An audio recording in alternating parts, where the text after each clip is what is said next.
Bonjour mes chéris, bonjour à tous, j'espère que vous allez bien en ce dimanche ensoleillé.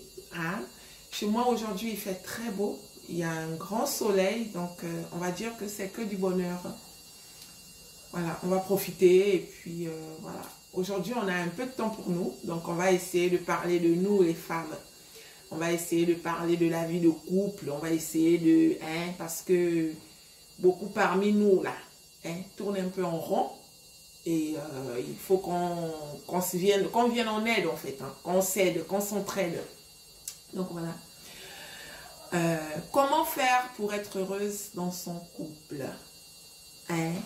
Comment faire pour être heureuse dans son foyer?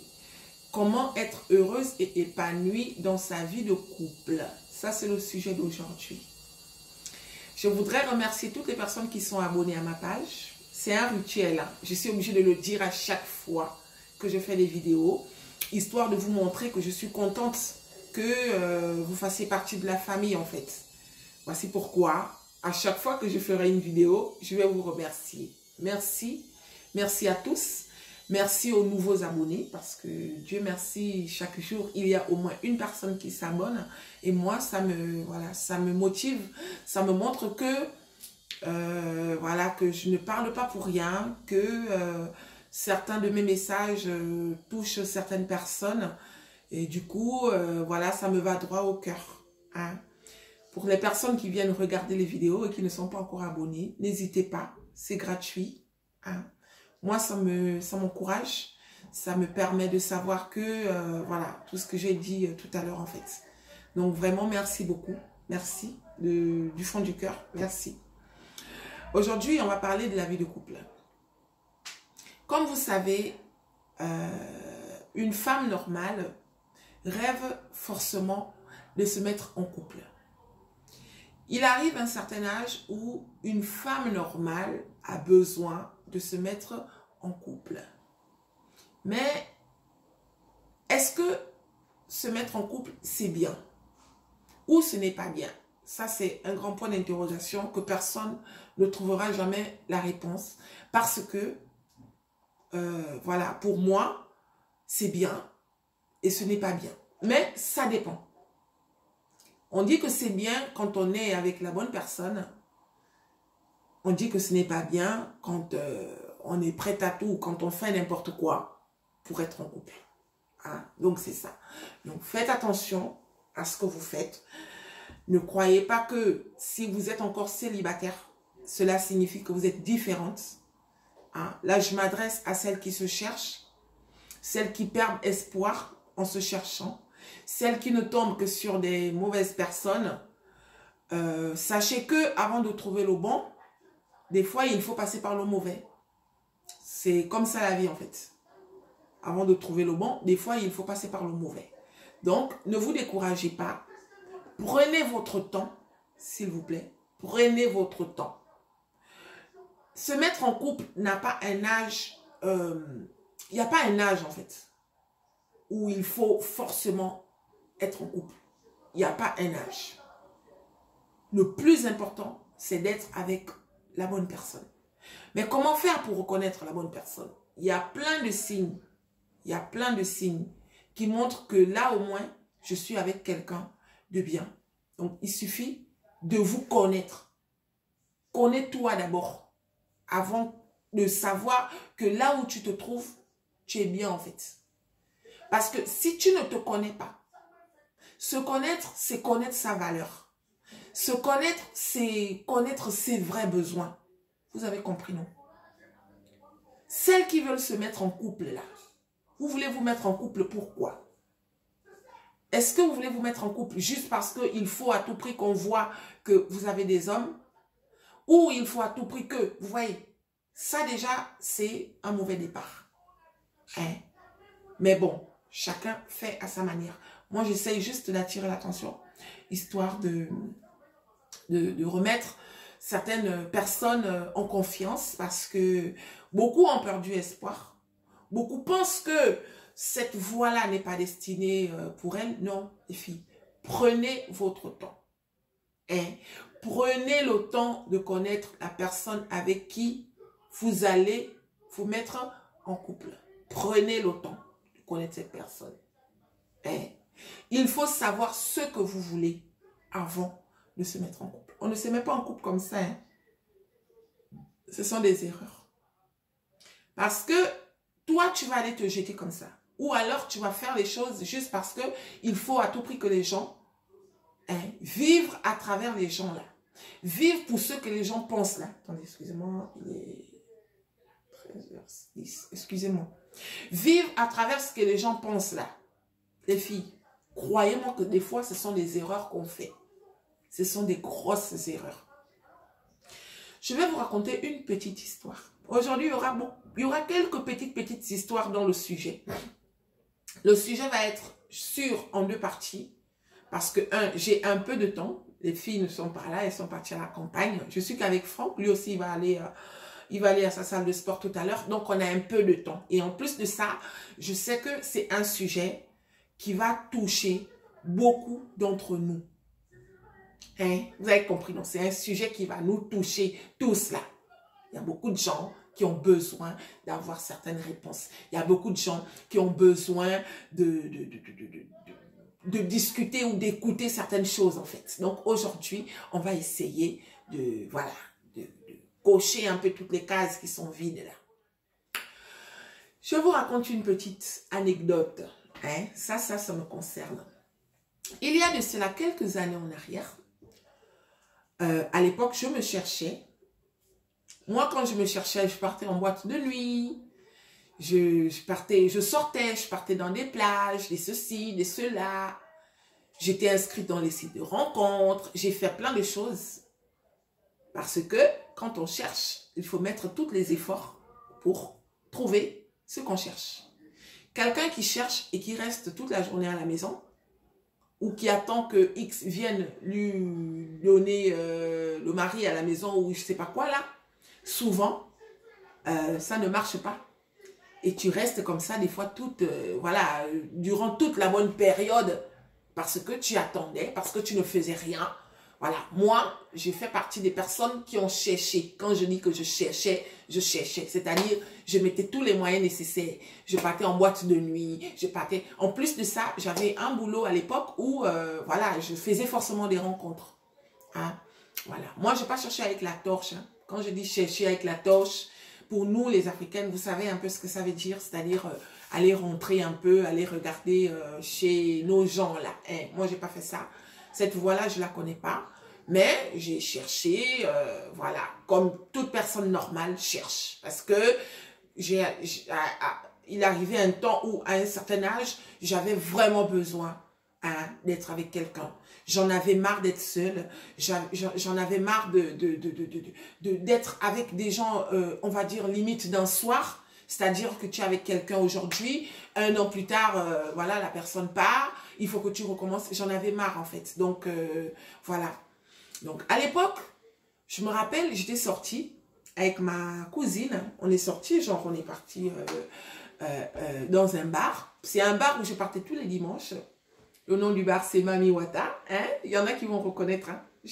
J'aime bien citer les noms parce que je sais que pour celles qui sont parties du bled depuis là, excusez-moi, hein, pour celles qui ne vont pas comprendre, comme moi je suis quand même, je reviens d'un pays comme tout le monde, et il y a beaucoup de gens, parmi les personnes qui me suivent, il y a beaucoup de gens qui me connaissent, donc quand je mentionne le nom, c'est parce que j'ai envie de faire voyager mes compatriotes en fait, hein. C'est pour ça que je mentionne le nom. Donc ce jour-là, je suis partie à Mami Wata, au bar en question. Je suis avec ma cousine, tout ça, comme tous les dimanches, parce que je sortais plus le dimanche, vu que c'était le dimanche. Le dimanche, c'était mon jour de repos. Et c'est le seul jour où je pouvais aller, multiplier mes chances. Donc, j'arrive à Mami Wata, je suis assise avec ma cousine, et là, comme d'habitude, on attend que des beaux garçons arrivent, histoire de voir si parmi les beaux garçons qui viendront, quelqu'un va s'intéresser à nous. Mais on ne montrait pas forcément qu'on était là pour ça, sauf que, en venant là-bas, on savait que si tu viens toute seule, ça veut dire que tu es célibataire, hein les filles, ou rappelez, non, donc c'est ça. Donc, j'étais assise et tout, et je crois que c'était en 2013, la scène. Donc, je suis assise, non, pas 2013, oui, 2013, je crois. C'est en 2013. Donc, je suis assise et tout. Et là, je vois une de mes petites qui m'appelait ma bonne grande. Elle arrive avec ses copines. Ça faisait peut-être 1 an que je ne l'avais pas vue. Donc, la petite arrive et elle dit bonjour à tout le monde et tout, de faire la bise, tout ça. Et moi, je suis assise, tu vois, je lève la tête, genre, ah, je connais cette petite et tout. Et là, quand elle se passe vers moi, elle dit, oh, la grande, non, toi aussi, la grande, ne me dis pas que tu es encore là. Je dis, comment ça? Elle me dit, oh, la grande, toi aussi, tu n'es pas encore partie. Je dis, partir où? Elle me dit, oh, la grande, non, pardon, il faut commencer à revoir le cas, là, pardon, il faut déjà nous faire de la place. Je dis, comment ça? Elle me dit, non, parce que moi, personnellement, regarde-moi, aujourd'hui, j'ai un enfant, je suis toujours avec le père de mon enfant, d'ici là, tu vas seulement entendre les nouvelles, donc, voilà. C'est pour ça que moi, je te demande, parce que toi, tu es quand même notre grande, tu es quand même la big, hein? Donc, ça fait bizarre que tu sois toujours là, la grande. Si tu vois que ça ne va pas, il faut prendre la retraite, hein? Vous voyez? Ça, c'est ce que la petite m'a dit.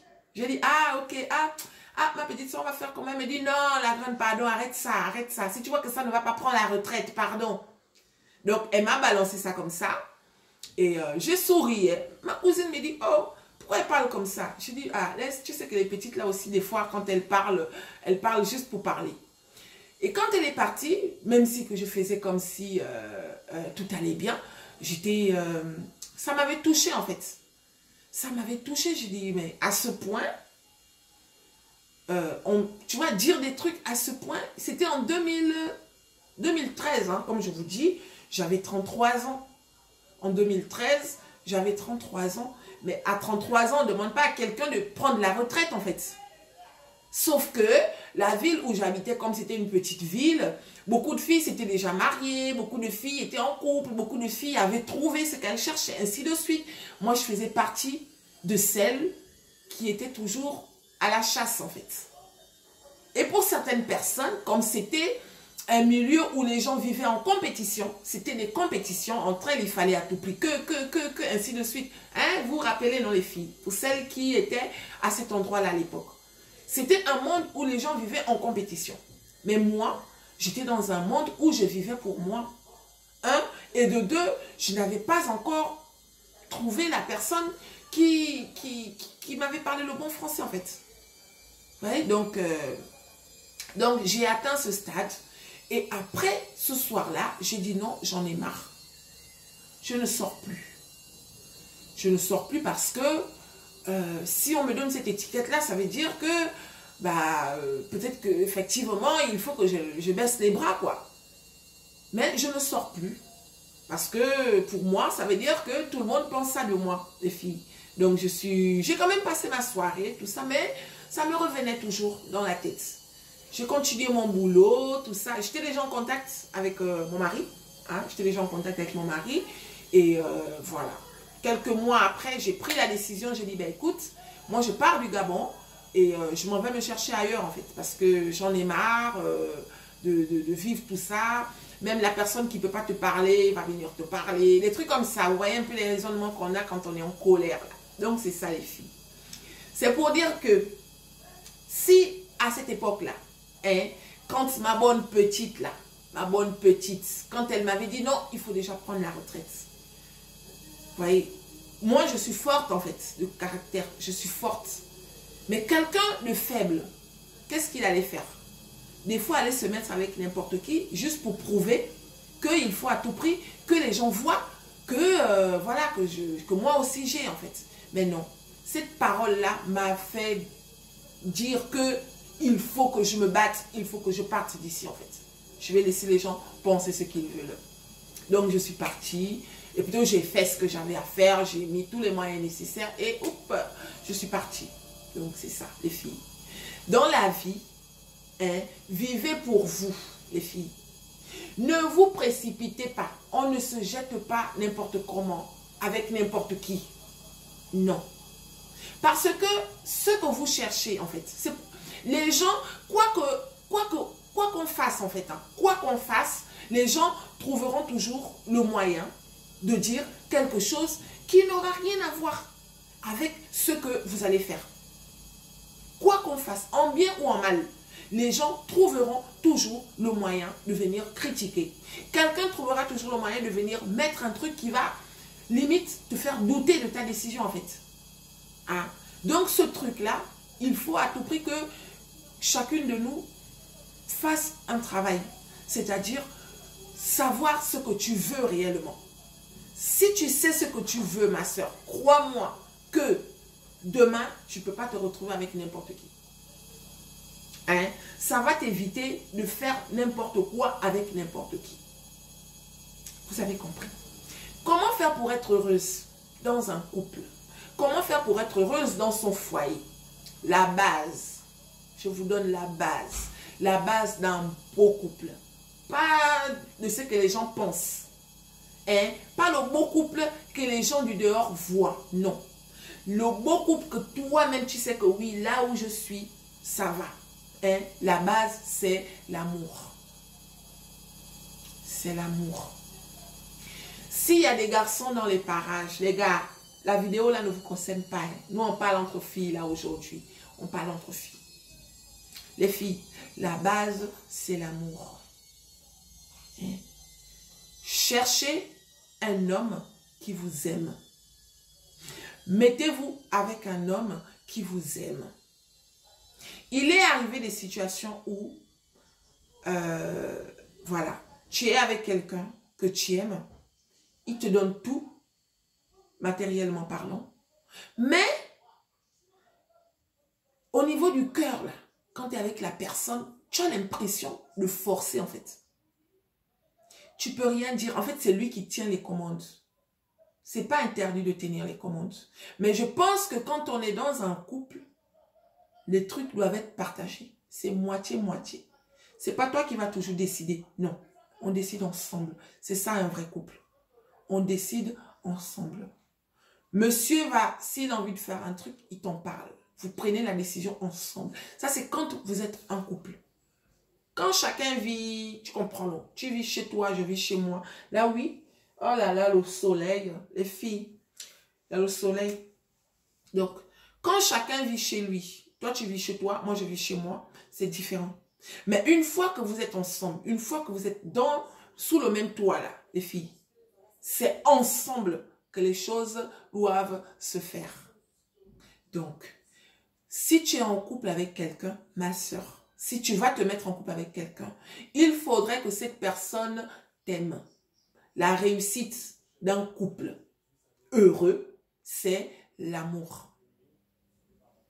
Hein? Parce que s'il n'y a pas l'amour, ma chérie, au début, tu vas faire comme si tout allait bien. Tu auras tous les sacs que tu veux, tu auras tout ceci que tu veux, tu auras peut-être le titre que tu veux montrer aux gens que tu as. Le titre là. Parce qu'il y en a aussi qui se mettent en couple juste parce qu'elles veulent juste montrer.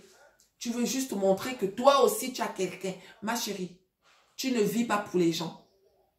Tu vis pour toi.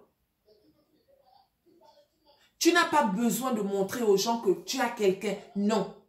Tu vis pour toi.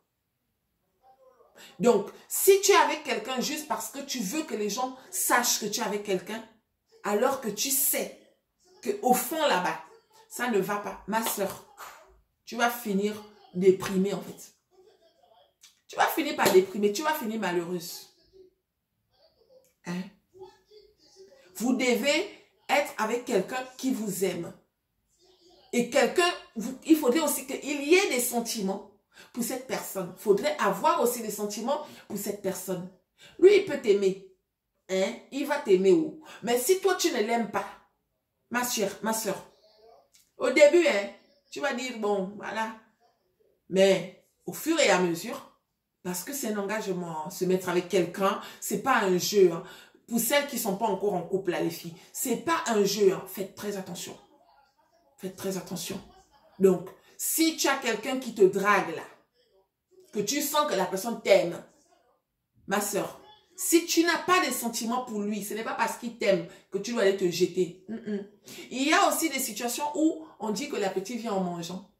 Ça peut arriver qu'au début, la personne ne te correspond pas forcément. Hein? Il ne te correspond pas forcément, mais il est gentil, il est attentionné, il est sérieux. Bah, Non, excusez-moi. Il est sérieux. À un moment donné, tu peux te concentrer en fait. Hein. Genre, je me concentre et je vois si ça peut donner quelque chose. Là, si tu te concentres vraiment, la petite peut venir en mangeant. Si tu te concentres vraiment, la petite pourra venir en mangeant. Mais si tu te mets avec lui juste parce que bon, c'est lui qui m'aime, de toutes les façons, je n'ai pas le choix. On a toujours le choix. En ce qui concerne nos vies là, ta vie là, c'est pas seulement un jour que au moins tout le monde sait que je me suis mariée, au moins tout le monde sait que je me suis mise en couple. Ce n'est pas seulement ça, ma soeur. Parce que ce que tu vas vivre dans ton foyer là, il n'y a que toi qui vas subir le pire. Les gens, oh oui, les gens parlent. Les gens sont là pour nous regarder, ma chérie. C'est toi qui connais ce que tu vis dans ton couple. Toi, tu t'es mis en couple parce que tu voulais impressionner. Tu veux que les gens sachent que toi aussi, tu es maintenant en couple. Mais ce que tu subis à la maison, là, malgré les apparences, ce que tu subis, tu es la seule à subir ça. Tu es la seule à être triste à chaque fois. Les gens sont toujours là en train de regarder. Donc, faites bien vos choix. Choisissez le mari qui vous plaît. Il te plaît, s'il t'aime, ma soeur, là, tu peux partir. Ne te mets pas juste parce que... Sinon, tant pis pour vous. Hein. Vous allez toujours être là à envier. Vous allez toujours être là à vous poser des questions comme, mais pourquoi moi, alors que tu es avec quelqu'un? Vous allez toujours être là à vous comprenez, non? À vous poser la question de savoir si vous êtes au bon endroit, alors que, voilà. Donc, faites bien vos choix. La base d'un couple heureux, c'est l'amour. Ton mari doit t'aimer et tu dois aimer ton mari. Tu dois avoir au moins des sentiments. Hein? Donc, c'est ça. Il ne faut pas, vous savez, quand on est en couple, hein, pour moi, comme je dis toujours, c'est moitié-moitié. Moitié-moitié. Tu ne peux pas être en couple avec quelqu'un et être l'esclave. Non. Non, non, non, non, non, non, non, non, non. Vous ne pouvez pas être en couple et être esclave. Non. Les choses doivent se faire à deux. Si j'ai envie de faire un truc aujourd'hui, j'en parle à mon mari, ensemble on voit. Pourquoi ne fais pas? Pourquoi je ne dois pas faire? Parce que c'est... Ah oui, c'est vrai, tu as raison. C'est comme ça. Pas, non, je ne veux pas et tu laisses tomber. Non, il doit te donner les raisons pour lesquelles tu ne dois pas faire. Parce que le mari, ce n'est pas le chef. C'est un chef, parce que c'est le chef de famille, oui. Le mari, c'est le chef de famille parce que c'est l'homme. Même quand on se marie, tout ça, on vous dit que, voilà. Mais, vous êtes moitié dans la maison. C'est le chef, pas le chef comme la police là-bas. Que même la police, il respecte les gens. Donc, si tu es avec un homme qui est ton chef, genre tu ne peux pas décider, c'est lui qui doit prendre toutes les décisions, ma soeur, ça veut dire qu'il y a un problème. Donc, si vous n'êtes pas encore marié, il faut faire attention. Il faut faire attention. Ton mari ne peut pas être ton chef. Ton mari, c'est ton compagnon. C'est ta moitié. Hein? Ton mari, c'est ta moitié. Donc, c'est moitié. Les filles, faites attention. Choisissez bien vos partenaires pour être heureuses. Vous savez, en 2006, je vais vous raconter une autre histoire. En 2006, oui, en 2006.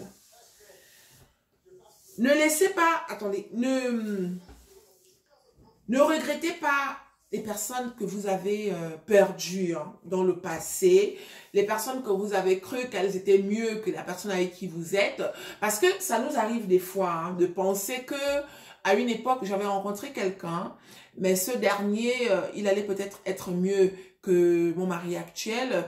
Voilà, donnez une chance à votre couple de s'épanouir, donnez une chance à votre couple de s'améliorer. Hein? Nous avons des efforts à fournir. Il n'est pas dit que parce que vous êtes en couple, cela signifie que vous n'aurez plus de problèmes. Non. Dans tous les couples, il y a des problèmes. Hein? Dans tous les couples, il y a des problèmes. Faites des trucs avec votre mari. C'est-à-dire que des fois, quand... voilà. On atteint un stade... Attends, je vais d'abord raconter l'histoire. En 2006, hein, j'ai fait la connaissance de quelqu'un sur Internet. Le monsieur, il m'avait... voilà, je l'ai écrit. Et une fois que je l'ai écrit, il m'a répondu. Et voilà, on a commencé la conversation. Ça a continué comme ça pendant presque 2 semaines. Et après, on a commencé à s'appeler. C'était en 2006. À l'époque, il n'y avait pas des appels vidéo, tout ça. Il y avait les MSN là, vous savez, sur Internet. Mais moi, j'avais pas un téléphone qui me permettait d'avoir ça. Donc, lui et moi, on ne parlait que par téléphone. Jusqu'à ce qu'il me demande de l'envoyer mes photos. Parce que je l'avais rencontré dans un... Vous savez, les journaux, là, hein, il avait passé une annonce. Moi, j'ai écrit. Et quand je l'écris, j'envoie mes photos. Sauf que les photos ont mis 2 mois avant d'arriver en France. C'était un Français. Les photos ont mis 2 mois. Donc, 2 mois plus tard, quand il reçoit mes photos, il me dit, waouh, tu es trop belle, quoi. Ah bon? Oui, et tout. J'avais 26 ans et lui, il avait 48 ans. Hein, j'avais 26 ans, il avait 48 ans. À cette époque-là, voilà, j'étais déjà... j'étais déjà en manque en fait, j'avais déjà besoin de mettre en couple. Il y a des gens qui ne ressentent pas ça en fait, hein. Mais moi, j'ai fait partie des personnes qui, après ça dépend du vécu de tout un chacun, ça dépend du vécu de tout un chacun. Moi au début, ok, on s'en fout parce qu'on profite, mais à un certain âge, je l'ai eu très tôt, hein. J'ai eu très tôt cette envie de se mettre en couple là. Ah, voilà. Donc, moi, à 26 ans, je cherchais déjà. J'avais déjà besoin de me marier. J'avais besoin de... C'était comme ça. Même si que je faisais des rencontres, pour moi, je rêvais déjà de plus, en fait. Donc, ce monsieur-là, quand il m'écrit, voilà, quand il reçoit mes photos, il est content, il me trouve belle, nanani, nanana. Mais il avait quand même 46 ans. Moi, je n'avais que 26. Donc, ça fait 20 ans. Hein, ça fait 20 ans. Donc, 48 ans. Ça fait 22 ans. Donc, on communique comme ça. Au bout de 6 mois plus tard, il me dit, ben écoute, est-ce que tu veux venir me rencontrer? Je dis oui, si tu me dis ce qu'il faut. Et puis voilà. Il me dit, ok, va te renseigner et dis-moi comment ça se passe. Donc, moi, je vais au consulat. Je me renseigne et tout. On me donne les documents à faire et tout machin. J'envoie les photos par DHL. Il reçoit les photos et voilà, il me renvoie. Un mois plus tard, il m'envoie tous les documents nécessaires qu'il fallait. Et là, c'était au bout de 6-8 mois après notre rencontre sur sur l'annonce là. 6 ou 8 mois après notre rencontre. Donc, qu'est-ce que je fais? Moi, voilà, je commence à faire mes démarches et tout. Je vais demander le visa la première fois. On me refuse le visa. Je reviens à la maison, je suis triste. Lui aussi, on pleure tous les deux, nanani, nanana. Les filles, on peut tomber amoureuse de quelqu'un qu'on n'a jamais vu. J'étais amoureuse de ce monsieur que je ne connaissais pas. Lui et moi, on s'appelle. Il m'appelait tous les jours. Tous les jours. Matin et soir. Et on restait au téléphone au moins 10 à 15 minutes par jour, le matin et le soir. C'était comme ça. Tous les jours, il m'appelait. Moi, j'étais amoureuse. Et lui aussi. On se disait même je t'aime, tout ça, machin. Donc, quand je vais demander mon visa la première fois, on me refuse le visa. Et là, je reviens à la maison. C'est lui qui me console. Non, t'inquiète pas, on va réessayer. Nanani, nanana, patati patata. Allez, 6 mois plus tard, on relance le dossier. Je repars demander le visa. On me refuse le visa. Donc, quand je reviens, il me dit, qu'est-ce que j'ai dit? Non, on m'a refusé. Voilà, j'en ai marre. J'avais trop souffert.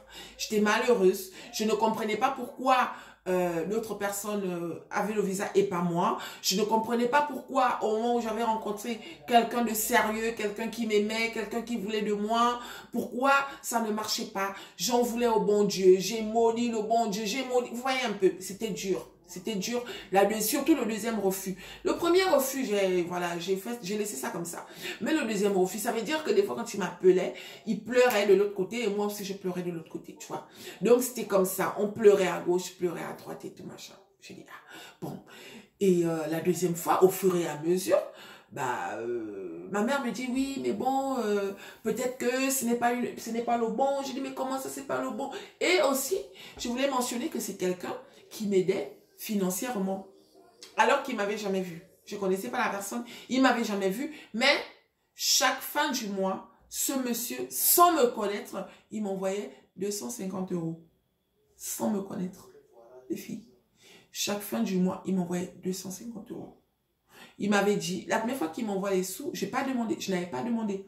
La première fois qu'il m'envoie les sous, il me dit, comme je l'avais raconté ma vie, hein, il savait dans quelles conditions je vivais, il savait ce que je faisais comme boulot, il savait, donc il connaissait ma vie en fait, il connaissait. Donc pour lui, il m'avait dit, écoute, chaque fin du mois, je vais t'envoyer un peu d'argent pour que tu aies une vie un peu meilleure. Parce que le travail que je faisais, vous savez, il y a quand même un décalage entre la vie d'ici et la vie du bled. Au bled, vous savez, les salaires qu'on nous donne n'ont rien à voir avec voilà, le travail qu'on fait en fait. Ah, donc moi, quand il me demande tu es payé à combien, je lui donne le salaire de chez moi converti en euros. Il dit quoi? Mais comment ça? J'ai dit mais oui c'est ça et tout. Mais lui il trouvait que c'était pas assez. Et mais comment tu fais pour vivre? Comment tu fais pour payer tes factures? Tout ça. J'ai dit non ici on paye pas comme ça et tout. Mais bon c'est quelqu'un qui avait un peu donc ça lui faisait plaisir de m'envoyer un peu chaque fin du mois et il m'envoyait 250 € par mois. Ça a duré comme ça 1 an et quelques. 250 € par mois qu'il m'envoyait. Hein? C'était un ange sorti de nulle part en fait ce monsieur. Voilà. Donc, moi, je continue le truc. Et la deuxième fois qu'on me refuse le visa, il me dit, mais qu'est-ce qui se passe en fait? Est-ce que tu es sûr que tu vas souvent demander le visa? Je dis, mais pourquoi tu dis ça? Je te montre bien les photos parce que je montrais les photos de mon passeport. Je partais au cyber, scanner, des trucs comme ça et tout. Il me dit, oui, mais pourquoi? Moi, j'ai un ami qui a fait venir sa copine camerounaise. Tout s'est bien passé. Mais pourquoi toi, on te refuse? Ou bien si tu ne veux pas venir? Je dis, non, c'est pas moi. C'est que je ne sais pas ce qui se passe. Donc, ils avaient refusé. Et après, surtout la deuxième fois, notre relation avait pris un coup, en fait. On n'était plus... Parce que moi, j'étais mal, voilà, j'en voulais à tout le monde, voilà, c'était comme ça. Celles qui me connaissent vraiment connaissent l'histoire en question. Donc, ça a duré comme ça quelques mois et après, on s'appelait maintenant de moins en moins parce que c'est lui qui appelait toujours. Il appelait, au lieu d'appeler 2 fois par jour, il a commencé à appeler 1 fois. Au lieu d'appeler tous les jours, il a commencé à appeler tous les 2 jours, ainsi de suite, jusqu'à ce que il n'avait plus donné de nouvelles en fait. Et moi aussi, au fur et à mesure, au début c'était dur, mais après, la relation a pris un coup. Hein, la relation a pris un coup et chacun a disparu dans la nature. Aujourd'hui, par rapport à cette époque, je me dis, ok, ce monsieur, il était gentil. Certes. Mais on avait quand même 22 ans d'écart. 22 ans d'écart. Si à cette époque-là, aujourd'hui j'ai 39 ans, donc ça fait 39, donc 49, 59, 61 et 62. Ça veut dire que si moi, à cette époque-là, je me mettais en couple avec ce monsieur, est-ce qu'aujourd'hui, j'allais être heureuse? C'est la question que je me pose en fait. Parce que moi, aujourd'hui, avec mes 39 ans, je ne me vois pas sortir avec quelqu'un qui a 62 ans en fait. Ça, c'est aujourd'hui. Hein. Est-ce que j'allais être heureuse? Tu vois, c'est un point d'interrogation qui reste. Donc, des fois, il faut laisser partir ce qui doit partir. Des fois, certaines choses viennent à nous juste pour nous ouvrir les portes, en fait. Il y a des choses comme ça. Ce sont les mystères. Dans la vie, les choses se présentent. Des fois, c'est juste pour t'ouvrir les portes. Et après, la chose disparaît. Il ne faut pas regretter. C'est comme quand vous êtes dans une situation ou une relation où vous sentez que vous souffrez en fait. Vous souffrez. Des fois, il faut, voilà, il faut essayer de faire le bilan. De peser là. Le côté qui me fait souffrir, est-ce qu'il est plus lourd que le côté où je suis heureuse? Des fois, il faut peser. Parce que si le côté qui te fait souffrir est plus lourd, ma soeur, cette personne-là, si demain vous continuez ensemble, est-ce que tu es sûr que tu seras heureuse? Est-ce que tu es sûr? Il y a beaucoup de points d'interrogation qui restent en suspens. Les réponses, c'est vous qui les avez en fait. C'est vous qui avez les réponses. Donc, faites bien vos choix en ce qui concerne vos partenaires. C'est la base. C'est la base d'un couple réussi. Faites bien vos choix en ce qui concerne vos partenaires, les filles. C'est très important. Hein? Voilà. Quand on rencontre un homme, on n'est que tous les deux.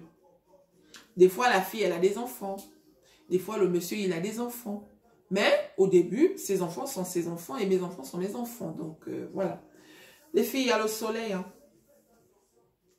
Il y a le soleil, donc je suis désolée pour la qualité de l'image parce que là, j'ai le soleil qui me frappe là et ça m'énerve en fait.